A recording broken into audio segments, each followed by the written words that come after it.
Segundo bloque de In Vitro Radio y escuchábamos a Amy Winehouse con Back to Black y tenemos una consulta que nos llegó a través de la vía telefónica del 4793-5018. Marisa, ¿es verdad que entre el 6 y el 8% de las mujeres sufre del síndrome de ovario poliquístico? Sí, es verdad. Como hablábamos en el bloque anterior, dentro de las causas de esterilidad femenina, tenemos las más frecuentes, que era por un problema en las trompas o por un problema de ovulación. Bueno, dentro de los factores por ovulación, el más frecuente es el síndrome de ovario poliquístico. El síndrome de ovario poliquístico se llama síndrome porque es un conjunto de signos y síntomas que se caracteriza porque justamente las mujeres tienen un problema de ovulación y al no ovular bien, no menstruan bien, es decir, que tienen ciclos largos. Nosotros hablamos de un ciclo normal, aquel que dura 28 más menos 7 días. Con lo cual, si dura más de 35, ya estamos hablando de un ciclo largo y que probablemente tenga que ver con un problema de ovulación. Bueno, una de las características de las pacientes con síndrome de ovario poliquístico es que tienen ciclos largos. Otra de las características es que tienen los andrógenos, que son las hormonas masculinas, que todas las mujeres tenemos hormonas masculinas, pero en una cierta concentración que hacen que generalmente predominen las hormonas femeninas. En las mujeres con síndrome de ovario poliquístico, las hormonas masculinas, es decir, estos andrógenos, están aumentados. Y por eso, esta es en realidad la explicación por la cual estas mujeres tienen estos ciclos largos y problemas de ovulación.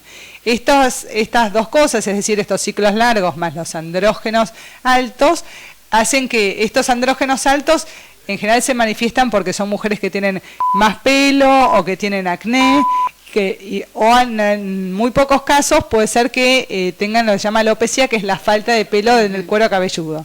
Claro. Pero bueno, estas dos características más la ecografía con ovarios de aspecto poliquístico son los 3 criterios diagnósticos para hablar de síndrome ovario poliquístico. O sea que justamente, bueno, la doctora Marisa Heller es especialista en endocrinología ginecológica, ¿no es cierto? La rama de ginecología que se dedica a las hormonas. O sea que no es una paciente que exclusivamente puede consultar por infertilidad o esterilidad, sino que tiene también otros grandes motivos de consulta. Exactamente, en realidad, por eso, para hacer el diagnóstico, uno hace el diagnóstico de síndrome ovario poliquístico con 2 de estas 3 cosas. Es decir, que la paciente puede consultarnos porque tiene ciclos largos y tal vez es una chica adolescente que en realidad lo que quiere es menstruar. Claro, que quiere menstruar igual que sus compañeras del colegio. Claro. O tal vez esta misma chica después creció y sí está buscando embarazo y el embarazo no llega y todos los meses se hace un test de embarazo casero y el embarazo no llega y en realidad es porque no está ovulando y tenemos que hacerlo ovular. O tal vez esta misma paciente, en vez de venir al ginecólogo, va al dermatólogo porque tiene muchos pelitos y le molesta, no tiene acné y quiere hacerse un tratamiento dermatológico. Por eso es importante, cuando le pasa esto, pedir las hormonas masculinas, ver si en realidad es un problema estético y dermatológico únicamente o en realidad tenemos un problema a nivel de los ovarios que están produciendo más hormonas masculinas, que es la razón por la cual se manifiesta toda esta... Por suerte, los 3 motivos de consulta más frecuentes de esta patología tienen solución, cada una con su especialista, cada una con su tipo de tratamiento especial, pero por supuesto que tienen solución con medicamentos o con algún tratamiento estético, ¿verdad? Sí, desde ya. Bueno, tenemos más preguntas, por suerte Marisa Heller recibe muchas preguntas, tenemos @betina05, esta es directamente por Twitter, dice, tengo 42 años, van a realizarme una miomectomía, ahora nos explicas bien qué es esto de miomectomía, y me hablaron de tomar biopsia de ovario. ¿Conviene tomar ovocitos y congelarlos? Bueno, Betina, en esta pregunta generaste un montón de cuestiones todas juntas, lo cual nos viene bárbaro para de a poco vamos a ir viendo de qué se trata todo esto. Por un lado, la miomectomía, ¿qué es cuando sacamos un mioma. El mioma es el tumor benigno más frecuente del útero, generalmente lo que las mujeres llaman fibroma. Claro, los fibromas que decían las abuelas. Sí, que no siempre hay que sacarlos, tienen sus indicaciones. En realidad el fibroma es como decir, tengo un chichón, muchas veces no tengo que hacer nada, pero cuando este mioma es muy grande o produce síntomas, hace que la mujer tenga muchas pérdidas, muchas veces hay que sacarlo. Lo que es importante es que cuando nosotros sacamos un mioma, estamos abriendo el útero y por ende esa cicatriz en el útero hace que la mujer tenga mayor probabilidad de, si se embaraza en el corto tiempo, de que se rompa el útero. Esta rotura uterina durante el embarazo puede traer un montón de problemas, tanto a la madre, que si se le rompe el útero puede tener una hemorragia enorme, como para el bebé, que si esto sucediera también puede terminar mal. Por eso, si a la mujer le van a sacar, y en este caso a Betina, si le van a hacer una miomectomía, es decir, que le van a sacar un fibroma y le van a abrir el útero, está contraindicado, es decir, que no se puede embarazar por mínimo 6 meses y algunos hasta hablan de hasta un año. Hasta un año a veces. Con lo cual, Betina, con 42 años y si te tenés que hacer una miomectomía, es decir, sacarte un mioma, sabés que en realidad no te vas a poder embarazar casi por un año, y a los 43 años, como hablábamos al principio del programa, la fertilidad depende de la edad de la mujer, y a los 43 años ya los óvulos empiezan a disminuir de calidad, ¿no? Exactamente, las chances de lograr un embarazo van disminuyendo abruptamente. Sí, esto está estudiado, ¿no es cierto? Se han hecho estudios en poblaciones de mujeres de más de 40 años, en los cuales se ha podido estudiar qué calidad tienen los óvulos, y se está hablando casi del 80% de los óvulos que tienen alguna alteración, que esas no van a fertilizar o quizás forman embriones que no tienen calidad y por eso después no van a hacer un embarazo término. Sí, por eso en realidad, Betina, te están planteando esto de si conviene sacar óvulos o de congelar tejido ovárico. La verdad es que a los 42 años, como decía recién Pablo, la calidad de esos óvulos y las chances de que los óvulos que están en los ovarios de una mujer de 42 años, las chances de que esos óvulos puedan lograr un embarazo son bastante bajas, con lo cual entre que uno tiene que tomar la biopsia, congelar el tejido ovárico, congelar los óvulos, que ahora vamos a ver si realmente es factible hacerlo en el medio de una cirugía, que la verdad que no, la verdad es que no tiene demasiado sentido. Cuando uno hace una cirugía, si toma un poco de tejido ovárico, en realidad lo que congela es el ovario, los ovocitos no se están congelando en ese momento, sino porque para congelar los ovocitos en realidad tendríamos que hacer una estimulación ovárica para sacar óvulos maduros, o si no, congelar estos óvulos inmaduros y por ahí madurarlos in vitro, es decir, en el laboratorio, lo cual no tiene una muy alta chance de éxito de generar después un embarazo. Tal cual, por supuesto que es un caso muy puntual, Betina, y que es muy difícil, quizás sin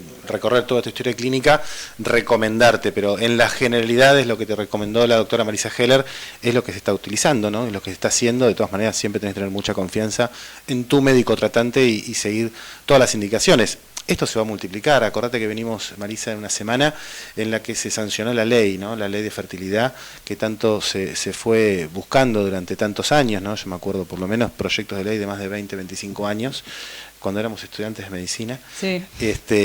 Y bueno, sin embargo, este es el año que fue el gran clic, ¿no es cierto? Acá hay una bisagra enorme de lo que va a ser el día de mañana el acceso de la población general a los tratamientos de fertilidad que hasta ahora se hacían solamente en privado, ¿no? Con costos realmente muy altos, y ahora van a estar cubiertos por la gran mayoría o todas las obras sociales. Todavía falta reglamentar, o sea, sobre el final del programa vamos a tener la salida telefónica de Jorge Dotto, que es un médico especialista que ha estado involucrando mucho, ¿no es cierto?, lo que era el concepto de la ley, y justamente arengando, ¿no?, a las redes sociales y a los diputados del Congreso que puedan sacar esta ley, que es lo que ocurrió finalmente la semana pasada, y que en definitiva, ¿cuál es el fin de la ley? Es cubrir los tratamientos de baja y de alta complejidad.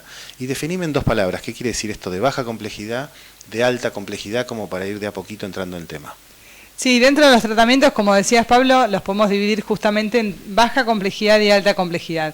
En baja complejidad, en general, es lo que más se utiliza es la inseminación intrauterina, claro, que es que procesar la muestra del hombre, mandarla al laboratorio, centrifugar la muestra para después con una cánula muy finita ponerla en el fondo del útero de la mujer. Esto se hace obviamente cuando la mujer está ovulando, para que puedan encontrarse el óvulo y el espermatozoide, como decíamos antes, a nivel de la trompa, fertilizar entonces el espermatozoide al óvulo, y juntos generar un embrión para que luego se implante dentro del útero. Es decir, que nosotros lo que hacemos es aproximamos a los espermatozoides al fondo del útero, previamente capacitados, es decir, que se procesa la muestra y, como les decía recién, con una cánula muy finita se introducen en el fondo del útero. ¿De qué manera? Como cuando la mujer se hace un PAP, que se pone un espéculo, y entonces a través del orificio cervical ponemos esta cánula que va a llevar entonces los espermatozoides. Esto es de baja complejidad por un montón de razones. ¿Es ambulatorio?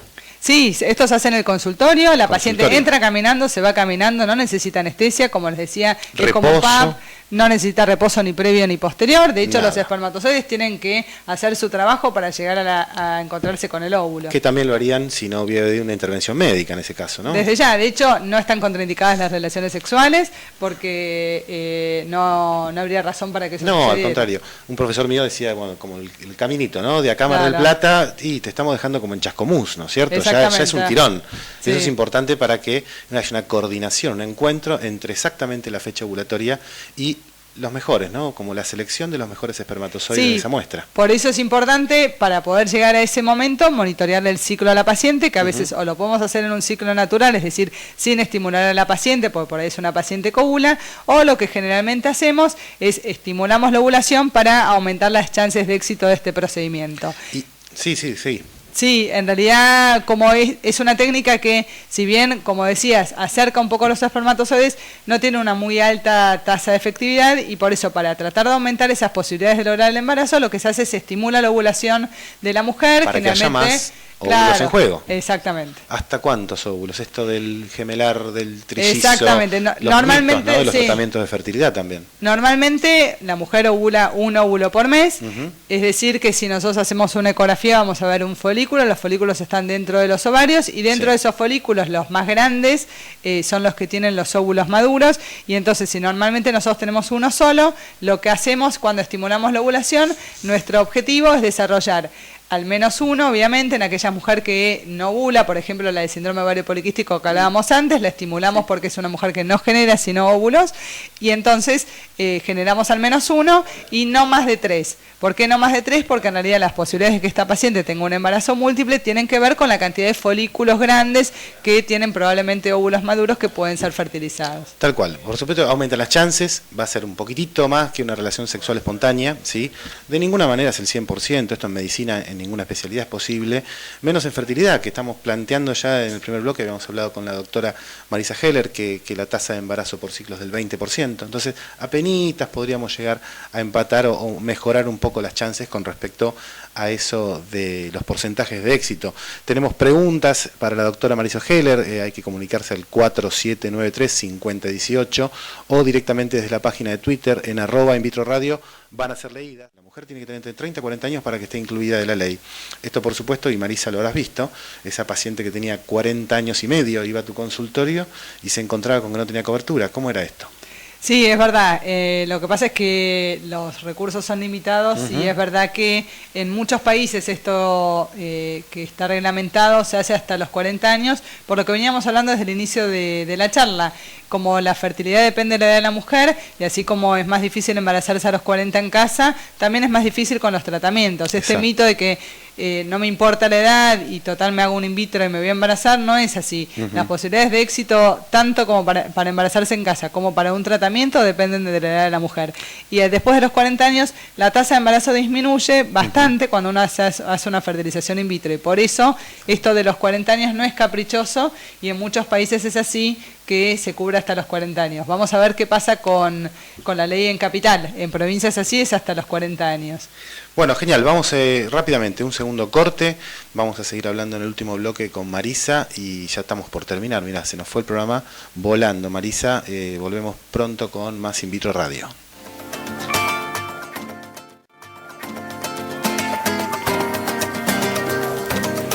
Tercer bloque de In Vitro Radio y nos quedó la mitad de una respuesta todavía ahí en el tintero, Marisa, porque ustedes estuvieron hablando de los tratamientos de baja complejidad y nos quedó por saber cuáles son los tratamientos de alta complejidad. De alta complejidad. Sí, pues la verdad es que nos ponemos a hablar, somos dos apasionados del tema y se nos va la hora. Se nos va la hora y al final hablamos un montón del tema. Bueno, nos Podríamos. quedamos un Dale. ratito más y ya nos vamos. Bueno, sí, en realidad habíamos hablado, Pablo, vos me preguntabas de los de baja complejidad y de alta complejidad. Hasta ahora hablamos solamente de los de baja complejidad de la inseminación intrauterina y nos quedaría la alta complejidad, esto que hablamos de los tratamientos de fertilización in vitro. ¿Qué diferencia, no? Baja complejidad, habíamos hablado de un catéter, consultorio, paciente ambulatoria, sin anestesia, y alta complejidad, que es como otro mundo, ¿no? Sí, alta complejidad, así como hablamos que en baja complejidad para la inseminación nosotros tenemos que lograr que la paciente ovule y en general la estimulamos y le damos medicación para estimular la ovulación, pero que tenemos el objetivo de generarle entre 2, 3 folículos como mucho para no aumentar mucho las chances de lograr un embarazo múltiple. Cuando hablamos de alta complejidad, tal vez usamos las mismas drogas, tal vez son inyecciones que le Sí. damos a la paciente, pero con una dosis mucho más alta. Generalmente es más o menos el triple de la dosis y por eso los costos de la medicación son tan altas, porque estamos dando una dosis mucho más alta porque nuestro objetivo es distinto. No queremos tener solamente 2, 3 folículos, sino que queremos tener la mayor cantidad de folículos posibles, obviamente tampoco demasiados, pero muchísimos más que con Claro, baja complejidad. después vemos qué hacemos, porque la paciente se asusta y dice, tengo 8, 10 óvulos. No vamos a tener un embarazo múltiple. Después vemos qué hacemos con esa cantidad de óvulos, ¿no es cierto? Exactamente, porque en realidad acá no vamos a esperar a que la paciente ovule y ponerle un catéter, como habíamos hablado antes, para que el óvulo se junte con el espermatozoide, sino que en realidad cuando la paciente está por ovular, la llevamos a quirófano, al centro de reproducción en el que trabajamos, donde la tenemos a la paciente en posición ginecológica y al lado tenemos al biólogo. ¿Por qué? Porque lo que yo voy a hacer es, con la misma ecografía con la que yo le hice los monitoreos de ovulación, fui viendo que los folículos vayan creciendo hasta darme cuenta que está por ovular y llevarla a quirófano. Bueno, con esa misma ecografía, con una aguja que está adosada al ecógrafo, lo que voy a hacer es pinchar esos óvulos para sacar de esos folículos lo que está dentro del folículo, se llama el líquido folicular, y dentro de ese líquido va a estar el óvulo maduro. Entonces yo lo que voy a hacer es, entonces se llama punción, porque lo que voy a hacer es pinchar a esos folículos, sacar los óvulos, dárselos al biólogo para que esos óvulos se junten con los espermatozoides de la pareja para generar entonces los embriones en el laboratorio. Que cómo cambió, ¿no? Más medicación, un quirófano, una anestesia, ¿no es cierto? Sí. Y hacer todo este procedimiento que normalmente ocurre en la trompa, vamos a tener que reproducirlo en un laboratorio. Exactamente, generamos los embriones, entonces llamamos fertilización in vitro cuando dejamos los espermatozoides y los óvulos que interactúen solos y al otro día nos enteramos si fertilizaron o no. Y si no, un pasito más es el ICSI, que es poner el espermatozoide, ayudar al espermatozoide que penetra el óvulo para aumentar las tasas de fertilización. Y al otro día lo mismo, me fijo cuántos embriones tengo. ¿Qué hacemos con esos embriones? ¿Los dejamos evolucionar? ¿Vemos cuál tiene mejor calidad? ¿Cuántos transferimos? Contame un poquito esa parte. Sí, vamos, en realidad lo que hacemos es, podemos decir, el día 1 sería el día que le sacamos los óvulos a la mujer y ponemos a fertilizar esos óvulos con los espermatozoides. Al día siguiente vemos cuántos tenemos fertilizados y después vamos a ir dejándolos evolucionar, ir viendo cómo van creciendo esos embriones para poder elegir los mejores para transferir. Y esto de dejar los días tiene que ver con poder elegir el embrión a transferir, porque nosotros, la posibilidad de que la paciente se embarace con un embarazo único o un embarazo múltiple va a depender de la cantidad de embriones que yo transfiera. Entonces, Claro. si yo le transfiero 2 o 3 embriones, voy a tener más chance de tener un embarazo múltiple que si yo transfiero uno solo. Y por eso, para poder elegir el mejor embrión o los mejores embriones, si yo dejo pasar los días, en realidad voy a ir viendo si esos embriones evolucionaron o si se detuvieron en su crecimiento. Una vez ve en los medios, ¿no? Los quintillizos esto, los cuatrillizos lo otro, y en realidad esto no es lo habitual. Esto quiero desmentirlo totalmente porque, bueno, nosotros como médicos lo vemos como un fracaso, ¿no? Esta posibilidad de tener embarazos múltiples. Uno trata de tener un embarazo único como primer objetivo, gemelar en el mayor, digamos, de los casos, que uno ya no se sorprende, ni la familia, ni la obstetra, hace tanto ruido, ¿no? Tener un embarazo gemelar, pero por supuesto hablar de trillizos, ni hablar de cuatrillizos, eso es lo que se trata de evitar en el día a día, ¿no? Sí, la verdad es que por suerte la reproducción avanzó muchísimo y hoy por hoy podemos lograr embarazos, tenemos una muy buena tasa de éxito y por eso no necesitamos tanto como en otra época transferir tantos embriones. los sextillizos o los quintillizos, tenía mucho que ver con que las tasas de éxito de estos procedimientos no eran muy altas. Se sabía menos. Claro, y entonces en pos de que esta pareja logre un embarazo se transferían muchos embriones. Hoy tenemos medios de cultivo muchos mejores, tenemos un montón de mejoramientos de la técnica que hacen que podamos transferir un embrión a veces, en la mayoría de los casos 2 embriones, y muy de vez en cuando transferir 3. Hoy también está en cuenta, debemos tomar el tema de la congelación de embriones. ¿Qué quiere decir? Si una pareja tiene 5 embriones que se han formado por fertilización in vitro, no quiere decir que tengamos que transferir los 5, ¿verdad? Claro, por eso, uno de los avances, buenísimo esto que decís, Pablo, porque uno de los avances es justamente esto, haber puesto la técnica bien a punto como para que los embriones que los congelamos, una vez que los descongelamos, tengan la misma calidad que antes de congelarse. Y por eso no dudamos tanto en congelar. Si yo tengo 5 embriones buenos, ¿por qué le voy a transferir 5 embriones? Sería una locura. Hoy por hoy es una locura. Entonces, quizás algo más conservador, transferimos 2, congelamos a futuro, que esos pueden ser o un futuro tratamiento, o hermanitos a futuro, quién sabe, ¿no? Si te va bien el primer tratamiento. Siendo exitista para el hermanito y siendo un poquito más negativo, decir, bueno, no me fue bien con los primeros 2, bueno, transfiero a los otros 3 que tal vez, si yo los congelé es porque tienen una buena capacidad, porque tampoco es que congelamos todo, no es que las parejas hacen 5 embriones y congelan 5 embriones. Y mirá lo que te pregunto, si esta pareja cuya mujer tiene 30 años, congeló embriones a sus 30 años, ¿no? Y después viene a los 40 años y si los quiere transferir, ¿cómo le va a ir? ¿Como a los 30 o como a los 40? Como a los 30. Esa pregunta está muy bien, porque en realidad... Se ve que estudiaste, Marisa. Así como decíamos que los óvulos envejecen, por suerte el útero no envejece. Es por eso que nosotros vemos mujeres de 50 años por ahí embarazadas y en realidad no tiene que ver con que se embarazaron con una fertilización in vitro convencional, sino que probablemente fueron a la donación de óvulos que como el útero no envejece, yo puedo transferir a una mujer, en realidad a cualquier edad, con óvulos donados. Obviamente que uno tiene que tener un límite, así como decíamos, la ley en algún momento va a ser un límite. Los también, médicos, en este caso, las sociedades que nos nuclean. Hasta ahora, como no había una ley ni una reglamentación, nosotros poníamos un límite de edad para transferir embriones y por eso la ovodonación, si bien se puede hacer a cualquier edad porque el útero no envejece, tenemos una edad límite que generalmente es cerca de los 50 años. Bueno, mira, nos van a quedar preguntas afuera, obviamente. Tenemos Sam Buenos Aires también por Twitter, dice, tengo baja calidad ovárica y 40 años.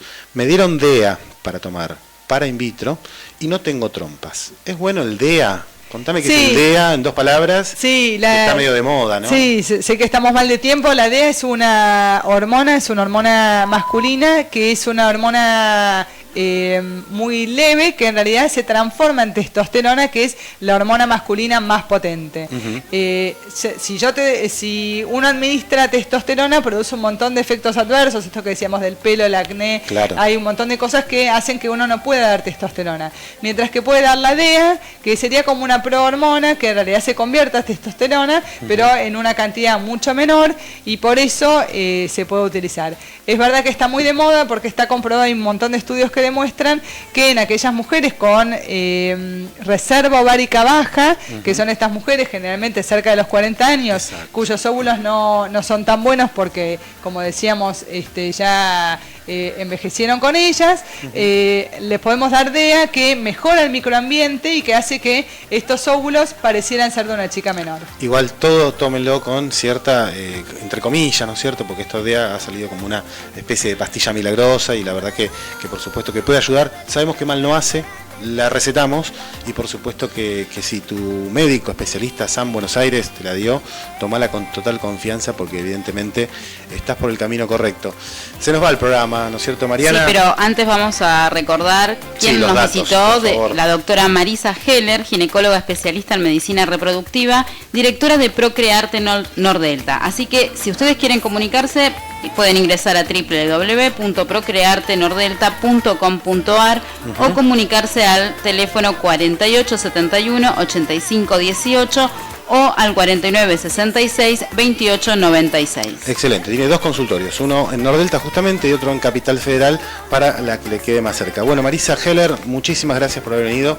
Te vamos a invitar seguramente porque la pasamos bárbaro con vos y nos explicás un montón.